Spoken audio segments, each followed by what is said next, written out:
Good morning my dear students. BSc second year के student का botany के class में स्वागत है। हम लोग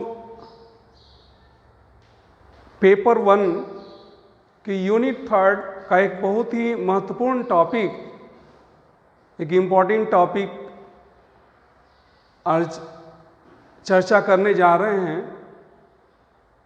और इस टॉपिक का नाम है प्रोटोप्लास्ट संवर्धन, जिसे हम प्रोटोप्लास्ट कल्चर भी कहते हैं। हमने पिछली कक्षाओं में पढ़ा था उत्तक संवर्धन के बारे में। उत्तक संवर्धन की विधि क्या होती है, किस प्रकार की कोशिकाओं का उपयोग किया जाता है, उत्तक संवर्धन के क्या क्या लाभ होते हैं। तो उसका अगला जो भाग है यह है प्रोटोप्लास्ट कल्चर, जिसे हम प्रोटोप्लास्ट संवर्धन कहते हैं। तो प्रोटोप्लास्ट सर्वप्रथम हम जानते हैं कि होता क्या है। यह एक प्रारूपी पादप कोशिका है, कोई भी मूलभूत पादप कोशिका है। तो उस पादप कोशिका में आपको पता है कि पादप कोशिका के बाहर एक कठोर आवरण पाया जाता है, जिसे हम क्या कहते हैं, कोशिका भित्ति कहते हैं, सेल वॉल कहते हैं। सेल वॉल के अंदर की ओर एक झिल्ली नुमा आवरण होता है, झिल्ली नुमा संरचना होती है, जिसे हम क्या कहते हैं, प्लाज्मा झिल्ली या प्लाज्मा मेम्ब्रेन या साइटोप्लाज्मिक मेम्ब्रेन या प्लाज्मा लेमा भी कहा जाता है। अनेक नाम है इसके। और प्लाज्मा झिल्ली से घिरा हुआ क्या होता है, जीव द्रव्य होता है, जिसे साइटोप्लाज्म कहते हैं। और इस जीव द्रव्य के अंदर बहुत सारी जीवित संरचनाएं पाई जाती हैं। तो मुख्यतः जो है दो प्रकार की संरचनाएं पाई जाती हैं, दो झिल्लियों से घिरी हुई संरचना तथा एक झिल्लियों से घिरी हुई संरचना, तथा कुछ संरचनाएं ऐसी भी होती हैं जो झिल्ली रहित होती हैं, जिनमें झिल्ली अनुपस्थित होता है।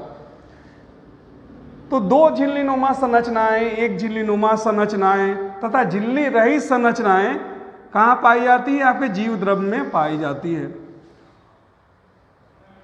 और कोशिका के लगभग मध्य में आपका केंद्रक पाया जाता है, न्यूक्लियस पाया जाता है, जो केंद्रक में होने वाली जैविक प्रक्रियाओं को क्या करता है, नियंत्रित करता है। जो भी उपापचयी क्रियाएं होती है कोशिका के अंदर, जो भी मेटाबॉलिक रिएक्शन होते हैं, उनका नियंत्रण केंद्रक के द्वारा होता है। अब हम परिभाषित करते हैं कि प्रोटोप्लास्ट क्या होता है। कोशिका भित्ति को छोड़ के कोशिका झिल्ली से घिरी हुई जो संरचनाएं हैं वह क्या कहलाती है, प्रोटोप्लास्ट कहलाती है। तो हम इसे कह सकते हैं कि पूरी कोशिका में से कोशिका भित्ति का भाग अगर हटा दिया जाए तो क्या बचेगा, आपका प्रोटोप्लास्ट आपका बचेगा। तो उसी प्रोटोप्लास्ट के संवर्धन की हम बात कर रहे हैं। अब देखिए होता क्या है, पादप कार्यकी में एक महत्वपूर्ण क्रिया होती है जिसे हम कहते हैं जीव द्रव्य संकुंचन। तो आपको जैसे ज्ञात होगा कि जल का प्रवाह जो है अल्पराश्री माध्यम से अति पराश्री माध्यम की ओर होता है। सर्वदा हमेशा जल का प्रवाह जो होगा अल्पराश्री माध्यम से अति पराश्री माध्यम की ओर होता है। तो जीव द्रव्य संकुंचन, जिसे प्लाज्मोलाइसिस भी कहा जाता है, जब किसी पादप कोशिका को किस में रखा जाता है, आपका अति पराश्री माध्यम में रखा जाता है, हाइपोटोनिक माध्यम में रखा जाता है, अति पराश्री माध्यम में रखा जाता है। अति पराश्री माध्यम में रखते हैं तो जैसा कि मैंने आपको बताया कि जल का प्रवाह जो होता है अल्पराश्री माध्यम से अति पराश्री माध्यम की ओर होता है। तो हमने जो है कोशिका को रखा है अति पराश्री माध्यम में। तो जब कोशिका के बाहर का माध्यम अति पराश्री है तो अंदर का माध्यम क्या हो गया, आपका अल्पराश्री हो गया। तो जल के अणु जो हैं आपके क्या होते हैं, अल्पराश्री माध्यम से अति पराश्री माध्यम की ओर क्या होते हैं, बाहर आपके आते हैं। और इस क्रिया को क्या कहते हैं, जीव द्रव्य संकुंचन। तो ये आरंभिक अवस्था है जीव द्रव्य संकुंचन की, जिसमें आप देख रहे हैं जीव द्रव्य क्या हो रहा है, संकुचित हो रहा है। जो मैंने गुलाबी रंग का जो घेरा बनाया है, ये क्या आपको निर्देशित करता है कि जीव द्रव्य में क्या हो रहा है, संकुचन हो रहा है।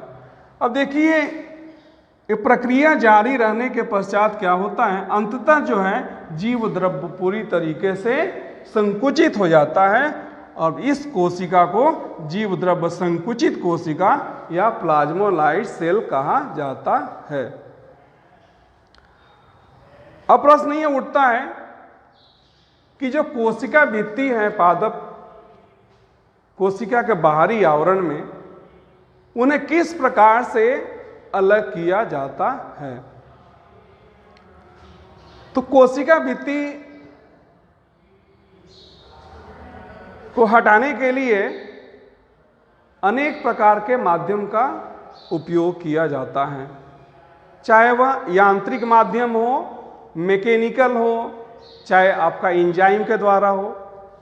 तो दो मुख्य माध्यम होते हैं कोशिका भित्ति को हटाने के लिए, रिमूव करने के लिए।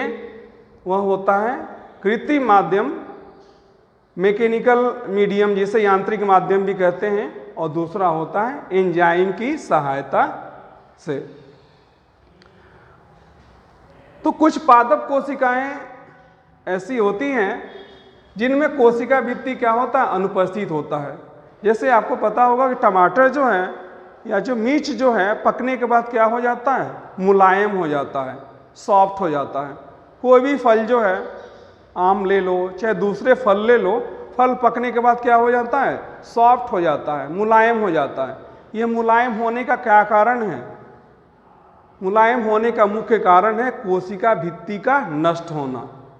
तो कोशिका भित्ति नष्ट हो गई, क्योंकि कोशिका भित्ति क्या होती है, एक कठोर आवरण होता है, कठोर संरचना होती है।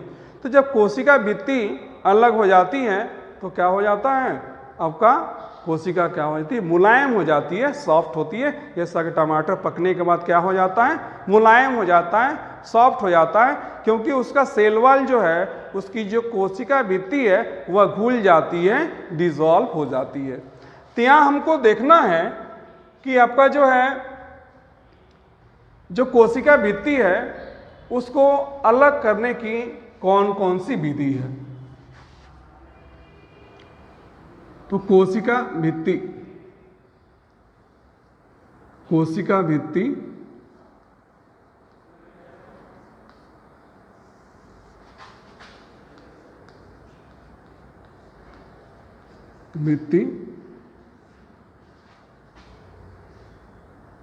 अलग करने की विधि, अलग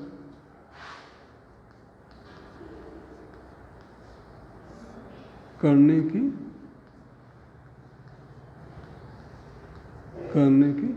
विधि।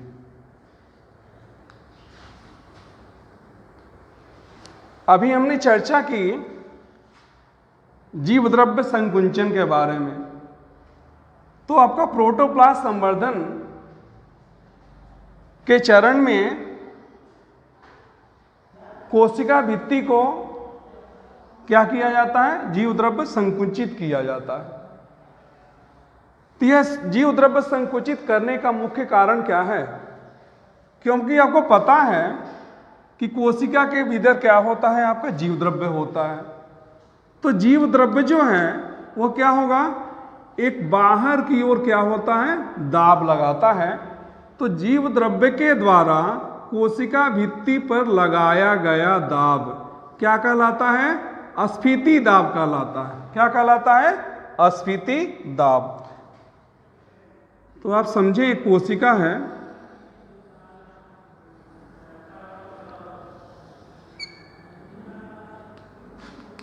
और इसके अंदर क्या है, आपका जीव द्रव्य उपस्थित है।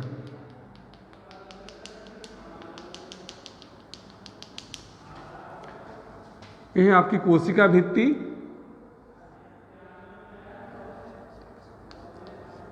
कोशिका भित्ति।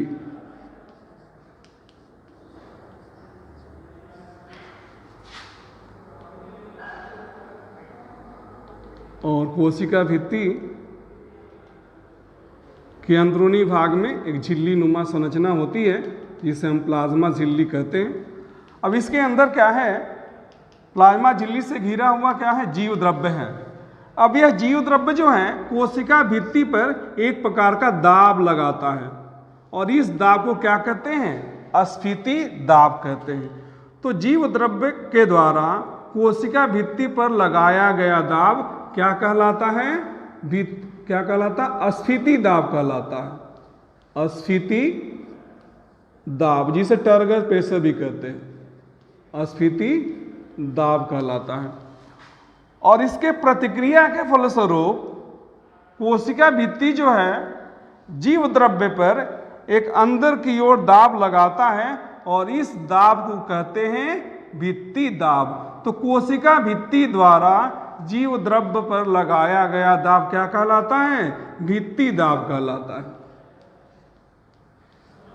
भित्ति दाब कहलाता है।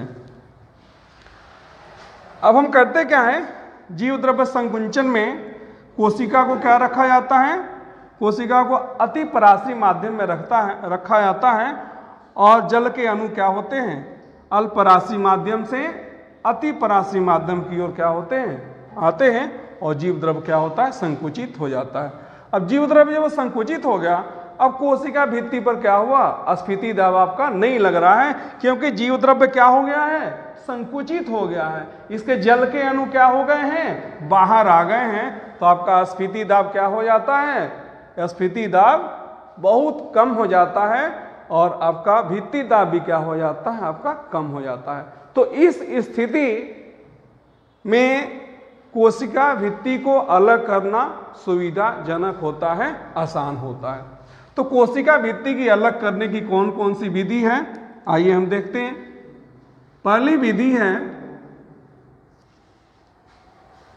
आपकी जिसे कहते हैं यांत्रिक विधि, मैकेनिकल, यांत्रिक विधि, यांत्रिक विधि, मैकेनिकल, इसे मैकेनिकल प्रोसेस कहा जाता है, मैकेनिकल प्रोसेस, यांत्रिक विधि। अब यांत्रिक विधि में क्या करते हैं, हम कोशिकाओं का समूह लेते हैं और कोशिकाओं के समूह को क्या किया जाता है, सूक्ष्मदर्शी की सहायता से उसका अध्ययन किया जाता है और एक बहुत ही तेज चाकू से क्या किया जाता है, कोशिका भित्ति को क्या होता है, तोड़ा जाता है और हमें क्या होता है, कोशिकाओं का समूह प्राप्त होता है जो कोशिका भित्ति रहित होती है और इसे हम कह सकते हैं कि हमें प्रोटोप्लास्ट प्राप्त होता है। लेकिन इस विधि से जो है आपका बहुत कम मात्रा में प्रोटोप्लास्ट की प्राप्ति होती है। तो दूसरी विधि क्या है, दूसरी विधि होती है एंजाइम की सहायता से, एंजाइमेटिक विधि, एंजाइम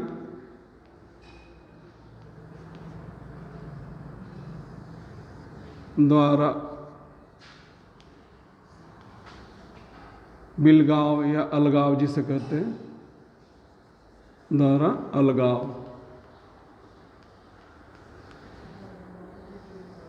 अलगाव। देखिए अनेक प्रकार के एंजाइम होते हैं जो कोशिका भित्ति को अलग करने के काम में आते हैं और आपको मैं बता दूं कि कोशिका भित्ति जो है वह अनेक स्तर की बनी होती है, प्राथमिक कोशिका भित्ति, द्वितीयक कोशिका भित्ति और कुछ पादपों में तृतीयक कोशिका भी भित्ति भी पाई जाती है। तो जो कोशिका भित्ति का सबसे बाहरी आवरण होता है उसे हम क्या कहते हैं, मिडिल लेमेला कहते हैं। और यह किसका बना होता है, कैल्शियम तथा पेक्टिन का बना होता है, जिसे संयुक्त रूप से कैल्शियम पेक्टेट कहते हैं। अब इस पेक्टिन को हटाने के लिए किस एंजाइम का उपयोग किया जाता है, पेक्टिनेज एंजाइम का उपयोग किया जाता है। इसके साथ साथ कोशिका भित्ति में सेल्यूलोज, हेमीसेल्यूलोज नामक पदार्थ पाए जाते हैं। तो सेल्यूलोज को हटाने के लिए सेल्यूलेज एंजाइम का उपयोग किया जाता है और हेमीसेल्यूलोज को हटाने के लिए हेमीसेल्यूलेज एंजाइम का उपयोग किया जाता है। तो हम देखते हैं इसके स्रोत कौन कौन से हैं। तो जो एंजाइम आपके हैं जैसे सेल्यूलोलाइसिन हो गया, हेमीसेल्यूलेज हो गया, सेल्यूलेज हो गया, पेक्टिनेज हो गया, इसके मुख्य स्रोत क्या होते हैं, फंगस होते हैं, कवक होते हैं। तो हम देखते हैं कौन कौन से एंजाइम होते हैं। इसमें पहला है आपका सेल्यूलाइसिन, सेल्यूलाइसिन,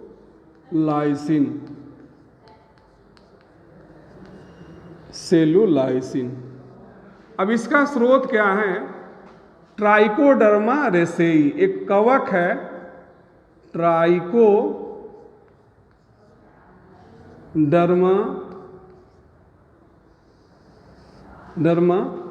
रेसेई, ट्राइकोडर्मा रेसेई। ये क्या होता है, कवक होता है, कवक। इस कवक से सेल्यूलाइसिन एंजाइम प्राप्त होता है जो सेल्यूलोज के आवरण को तोड़ता है। दूसरा है आपका Hemy cellulase, Hemy cellulase.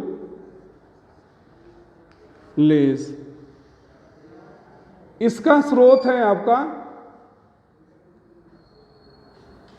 Aspergillus Niger, Aspergillus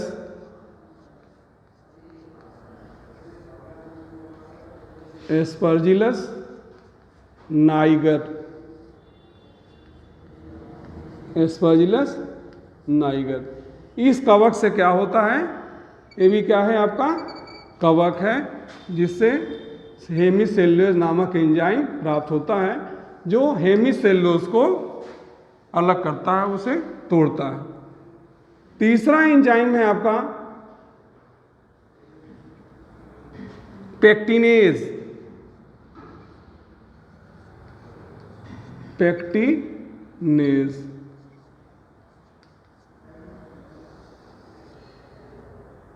pectinase enzyme जो है वह मिडिल लेमिना कोशिका भित्ति का जो सबसे बाह्य आवरण होता है उसको तोड़ता है, उसे अलग करता है। और यह इस एंजाइम का स्रोत है आपका राइजोपस प्रजाति के फंगस, राइजोपस, राइजोपस प्रजाति। तो यांत्रिक विधि से या एंजाइमेटिक विधि से हम क्या करते हैं, कोशिका भित्ति को हटा देते हैं। जो बची हुई संरचना होती है वह प्रोटोप्लास्ट कहलाती है। और इस प्रोटोप्लास्ट में विभाजन की क्षमता होती है, डिवीजन की क्षमता होती है तथा वृद्धि की क्षमता होती है। तो इस क्षमता का उपयोग करते हैं और हम क्या करते हैं, इसे कृत्रिम माध्यम में रखकर इनकी वृद्धि करते हैं और बहुत बड़ी संख्या में हम क्या प्राप्त करते हैं, प्रोटोप्लास्ट प्राप्त करते हैं। और इस प्रकार की विधि को क्या कहा जाता है, प्रोटोप्लास्ट संवर्धन कहा जाता है। यह हमने चर्चा की थी जीव द्रव्य संकुचन के बारे में। तो यह कौन से माध्यम में रखा जाता है, थोड़ा सा आपको ध्यान रखना चाहिए। मैनिटोल माध्यम, जीव द्रव्य संकुचन का जो माध्यम है, जीव द्रव्य संकुंचन माध्यम, संकुंचन माध्यम,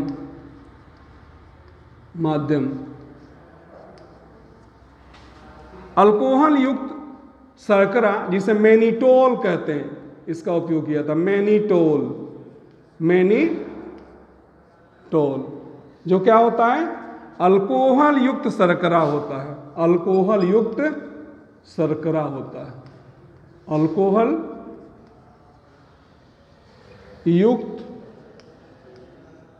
शर्करा, इसका उपयोग किया जाता है अतिपराश्री माध्यम के रूप में। और आपका जीवद्रव संकुचन होता है और क्या होता है? अंत में हमको क्या मिलता है? जीवद्रव्य पूरी संकुचित होती है, संकुचित कोशिका प्राप्त होती है, जिससे आपका कोशिका भित्ति को हटाना आसान होता है। तो हमने आज चर्चा की प्रोटोप्लास्ट कल्चर, प्रोटोप्लास्ट संवर्धन के बारे में। अगली कक्षा में हम नए टॉपिक के साथ फिर उपस्थित होंगे। All the best.